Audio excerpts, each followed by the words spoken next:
দেখো বন্ধুরা, তোমরা ফেসবুকে কাজ করতে হলে তোমাদেরকে অ্যাক্টিভ থাকতে হবে এবং অ্যাক্টিভ যত থাকবে, যেমন আমার কাছে আমি অ্যাক্টিভ থেকে এই দিদির কাছ থেকে দেখো টপ ফ্যান ব্যাচ আমি পেয়ে গেছি। তো যখনই তুমি অ্যাক্টিভ থাকবে তোমাকে বলতে হবে না, এইভাবে টপ ফ্যান ব্যাচ চলে আসবে। তো এটার কাজ কি, এখানে নোটিফিকেশানটা টাচ করবে, তারপর এখানে দেখো অ্যাকসেপ্ট আছে, করো, নেক্সট করতে পারো অথবা ডান করতে পারো, যেটা ইচ্ছে খুশি করো। ঠিক আছে, এখানে স্কিপ করে দেবে, আর কিছু করার।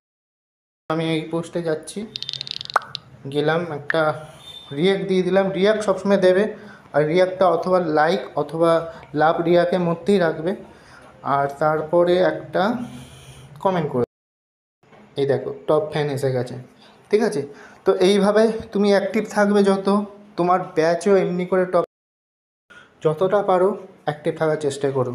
আর যত অ্যাক্টিভ থাকবে তত নোটিফিকেশানে এমনি করে ব্যাচ আসবে, আর ব্যাচটাকে অ্যাক্টিভ করে দেবে। তার মানে সবাই বুঝবে তুমি অ্যাক্টিভ আছো, আর তোমাকে সবাই বন্ধু করেও নেবে, তোমার পরিবার থেকে ঘুরেও আসবে। আশা করছি তোমাদেরকে বোঝাতে পারলাম।